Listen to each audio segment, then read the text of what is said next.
네, 안녕하세요. 절세나라 김경록 회계사입니다.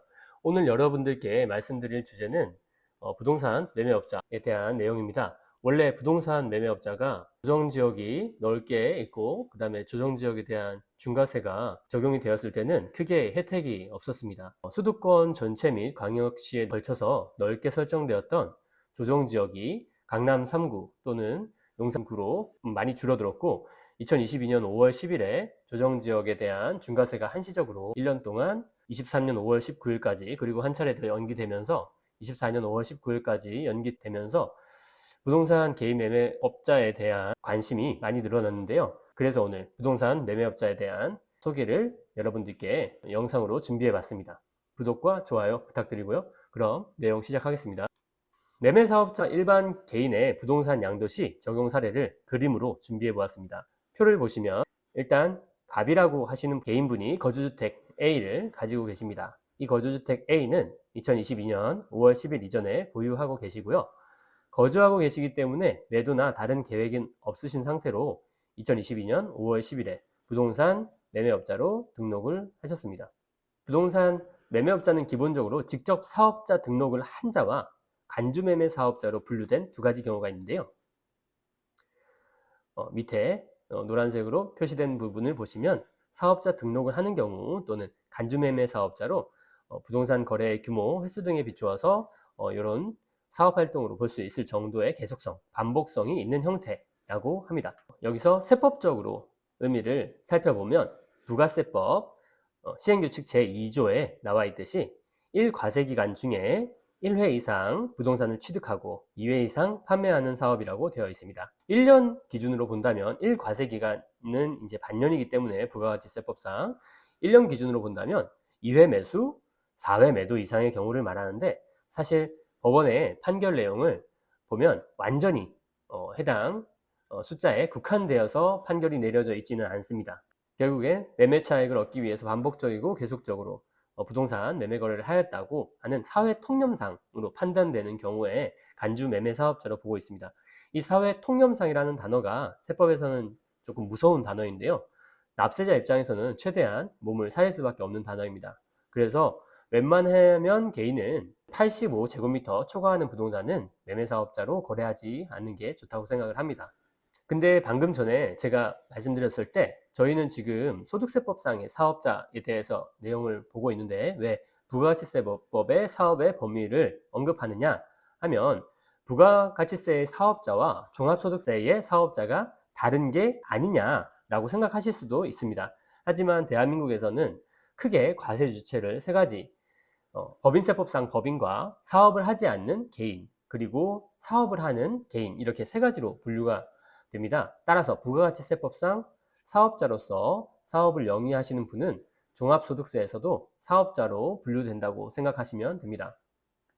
다시 사례로 돌아와서 갑이라는 분이 2023년 5월 10일에 조정지역 B라는 주택을 매수를 했습니다. 그리고 24년 5월 8일에 매도를 하게 됩니다. 그러면 1년 이내 매도가 되겠죠.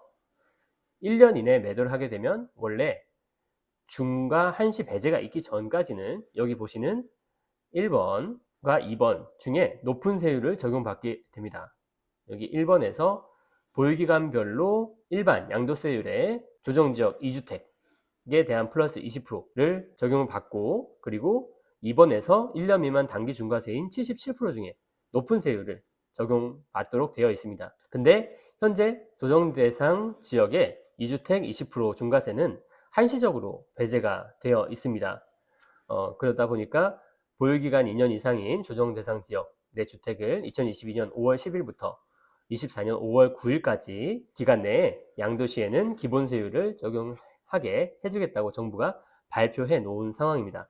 따라서 24년 5월 8일에 일반 개인인 갑씨가 해당 비주택을 매도함으로써 납부하셔야 되는 납부 양도세율은 1년 미만 단기 중과세인 77%를 납부하시면 됩니다. 그런데 이 갑씨가 여기 개인이 아니고 매매사업자, 넥타이도 매고 부동산 매매업자였다라고 가정을 해보자면 양도시에 적용되는 종합소득세율은 6.6%에서 49.5%의 일반 종합소득세율을 납부를 하시게 됩니다. 이렇게 되면 기존 일반 개인 갑으로 팔았을 때의 77%보다 최소 27.5%에서 최대는 70.4%까지 세율을 낮출 수 있게 되는 겁니다. 잘 이해가 안 되시는 부분이 있으실 텐데요. 보다 구체적인 내용을 살펴보도록 하겠습니다. 여기 부동산 매매업자에 대한 장단점을 표로 정리를 해봤습니다. 첫 번째, 제일 먼저 이제 양도차익 과세가 되는 부분이 아까 일반 개인 같은 경우에는 부동산을 양도한 경우에는 양도소득세를 납부하게 되겠죠. 그리고 부동산 매매업자의 경우에는 종합소득세, 사업소득으로 납부하게 됩니다. 그리고 단기 양도소득세에 주택, 입주권, 분양권에 대한 양도소득세율에 대해서 일반 개인은 단기인 경우에 1년 미만 77%, 1년 이상 2년 미만은 66%의 중과세를 받게 됩니다. 하지만 매매사업자는 일반 과세를 적용받음으로써 소득세율에 따른 누진 일반 과세만 받게 됩니다. 조정다주택 같은 경우에는 비교과세를 적용받도록 되어 있는데요. 지금은 한시적으로 배제가 되어 있는 상황이라고 말씀을 드렸습니다. 대출이자 및 관련 비용의 경비 처리는 일반 개인 같은 경우에는 불가능합니다. 여기서 관련 비용이라고 한다면 임장 시에 필요한 식대나 출장비 등을 말합니다. 그래서 일반 개인은 이런 비용이 부대비용으로 인정이 되어지지 않고요. 부동산 매매업자의 경우에는 해당 비용이 부대비용으로 인정이 됩니다. 여기서 헷갈리시는 부분이 예를 들어서 복비나 리모델링비 그리고 세무신고료 같은 경우에는 일반 개인의 경우에도 비용 처리가 가능합니다. 하지만 일반 대출이자 같은 경우에는 일반 개인은 비용 처리가 불가능한데요. 매매사업자 같은 경우에는 해당 대출이자를 전부 사업상의 경비로 처리가 가능합니다. 그래서 대출을 내시고자 하시는 분들한테는 매매사업자가 훨씬 더 유리하다고 보시면 되겠고요. 예정신고 의무가 있습니다. 양도월의 말일로부터 2개월 이내에 신고 및 납부를 해야 하는 예정신고 항목이 있는데요. 이거는 일반 개인과 부동산 매매업자가 모두 해당을 합니다. 하지만 매매업자의 경우에 분양권은 예정신고에서 제외된다. 그래서 분양권 매매하시는 경우에는 세금의 납부 의무가 조금 더 이연된다는 장점이 있다고 보시면 되겠습니다. 예를 들자면 부동산 매매업자로 1월 1일에 매도를 했다고 하더라도 1년 5개월 후에 분양권에 대한 종합소득세를 납부를 하게 되겠죠. 그리고 예정신고 방식에서도 일반 개인 같은 경우에는 양도소득 방식으로 단기 중과도 적용을 받는데 반면에 부동산 매매업자의 경우에는 양도소득 방식 적용을 예정신고 때 하지만 단기 중과를 적용받지는 않습니다. 이제 종합소득 방식과 양도소득 방식의 두 가지가 조금 헷갈리실 겁니다. 종합소득 방식이란 종합소득 과세표준에 단순히 기본세율을 적용하는 것을 종합소득 방식이라고 하고요. 양도소득 방식이라고 하는 것은 양도소득세를 계산하기 위해서 주택 등의 매매 차익에서 장기보유공제 그리고 양도소득 기본공제의 이제 양도소득세율이라고 하면 사실 이 기본세율과 동일할 수도 있지만 중과세율이나 단기 중과세율, 다주택 중과세율이나 단기 중과세율을 적용받는 걸 양도소득세율이라고 일컫기로 하겠습니다. 여기서 법 조문을 하나씩 보면서 한번 따라가 보도록 하겠습니다. 소득세법 69조에 부동산 매매업자의 토지 등 매매차익 예정신고와 납부라는 조항이 있습니다. 여기에 1항에 보시면 부동산 매매업자는 토지 또는 건물의 매매차익을 매매일이 속하는 날의 말일부터 2개월이 되는 날까지 신고, 납부해야 한다라고 되어 있지만 여기에 분양권은 예정신고에 해당하지 않습니다. 그리고 부동산 매매업자의 토지 등의 매매차익에 대한 산출세액은 그 매매가액에서 소득세법 97조는 양도소득의 필요경비 계산 조항입니다. 양도소득의 필요경비에 이제 취득계획과액 그리고 자본적 지출, 양도비 등등이 필요경비로 본다. 해서 97조를 준용하여 계산한 필요경비를 공제한 금액을 104조에서 규정하는 세율, 104조에서 규정하는 세율이나 양도소득세율인데요. 소득세법 104조의 양도소득세의 세율에 대해서 나와 있습니다. 여기 양도소득세 세율을 곱하여 계산한 금액으로 한다. 하지만 토지 등이 보유기간이 2년 미만인 경우에는 1항, 2호, 3호에도 불구하고 같은 항 1호에 따른 세율을 곱하여 계산한 금액으로 한다라고 해서 여기 2호, 3호, 1호가 어떻게 다른지 보시면 여기 밑에 1호 같은 경우에는 이런 다른 자산 근데 기간이 나와 있지 않죠. 근데 2호는 보유기간이 1년 이상 2년 미만 그리고 보유기간 1년 미만 이렇게 해서 94조 1항 1호에 따른 세율은 55조 1항에 따른 세율이라고 해서 저희가 일반적으로 알고 있는 종합소득세율 여기 6%부터 45%까지 적용되는 요 세율을 따른다라고 되어 있습니다. 네.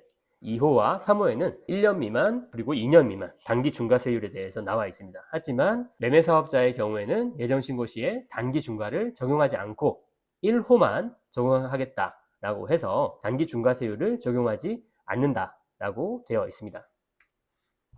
결국에는 부동산 매매업자의 경우에는 단기 중과세율이 아닌 일반 양도세율로 적용을 해서 예정신고를 해라 라고 이해하시면 되겠습니다. 그리고 추가적으로 94조에 보면 양도소득의 범위에서 건물, 주택이 되겠죠. 주택, 그리고 부동산을 취득할 수 있는 권리, 분양권과 입주권의 범위에 대해서 나와 있습니다.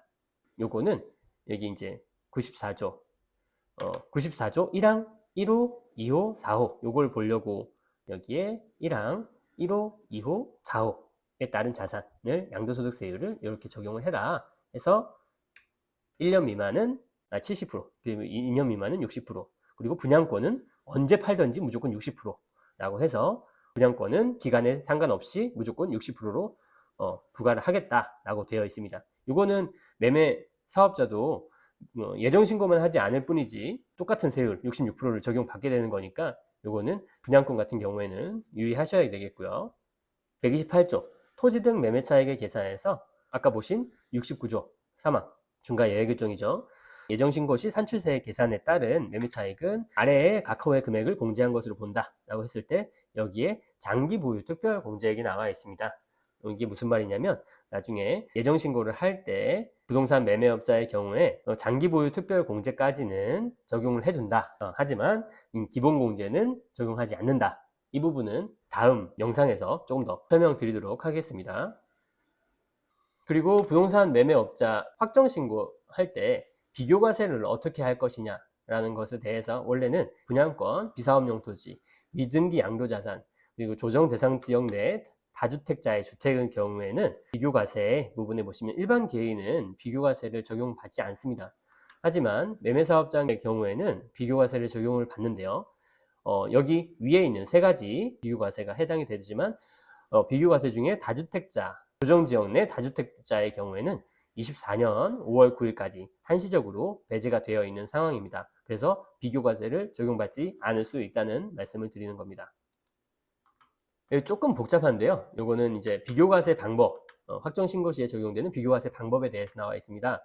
비교과세 적용 시에 종합소득 산출세액은 동그라미 1번과 2번 중에 큰 세금을 납부하도록 되어 있는데요. 위에 있는 종합소득 과세표준 기본세율을 곱한 이것이 이제 소득세율이고요. 그리고 2번이 주택 등 매매 차익에서 장기보유공제 그리고 양도공제 곱하기 양도소득세율을 곱한 것에 종합소득 과세표준에 위에서 시작됐던 주택 등 매매 차익을 차감하고 기본세율을 곱한 요 양도소득 방식이 되고 1번이 종합소득 방식이 되겠습니다. 지금은 조정 대상 지역 내 다주택자가 비교과세를 적용받지 않지만 나중에 24년 5월 9일 이후에는 이렇게 비교과세를 적용받게 된다라고 보시면 됩니다. 여기서 말하는 주택 등 매매 차익은 매매가액에서 필요경비를 차감을 하는데요. 여기서 필요경비에는 취득가액, 자본적 지출, 양도비용 이렇게 차감을 하게 됩니다. 이번 계산 시 필요경비의 이자 비용이 반영이 되지 않는다는 얘기는 매매사업자가 1번 종합소득 방식으로 계산하지 않고 2번 양도소득 방식으로 계산한 금액이 더 큰 경우에는 이자 비용을 반영하지 않겠다는 의미입니다. 이렇게 비교과세 방법까지 알아봤고요. 그리고 매매사업자의 매매 차익을 예정신고할 때 어떻게 계산을 해서 신고를 해야 되느냐라는 부분이 궁금하신 분들이 있으실 거예요. 예정신고 시에는 주택 등 매매 차익의 장기보유 공제까지는 128조 1항 4호에서 나왔던 장기보유 특별공제액을 차감을 하고요. 그리고 양도소득 기본공제를 원래는 차감을 해야 되는데 매매사업자의 매매차익 예정신고 시에는 아까 128조 1항 4호에 기재되지 않았기 때문에 양도소득 기본공제를 해주지 않습니다. 그리고 양도소득세율을 적용을 합니다. 만약에 단기 중과세가 적용이 됐다고 하면 단기 중과세를 적용을 하셔야 되는 거죠. 일반 개인이 신고하는 거랑 요 양도소득 기본공제만 제외하고 동일하게 예정신고를 하신다라고 보시면 되겠습니다. 이렇게 해서 오늘 준비한 부동산 매매업자에 대한 영상은 마무리하겠습니다. 혹시라도 부동산 매매업자에 대해서 조금 더 궁금하신 내용이 있다고 하면 아래 댓글로 남겨주시면 더 나은 영상으로 찾아뵙도록 하겠습니다. 여기까지 절세나라 김경록 회계사였습니다. 감사합니다.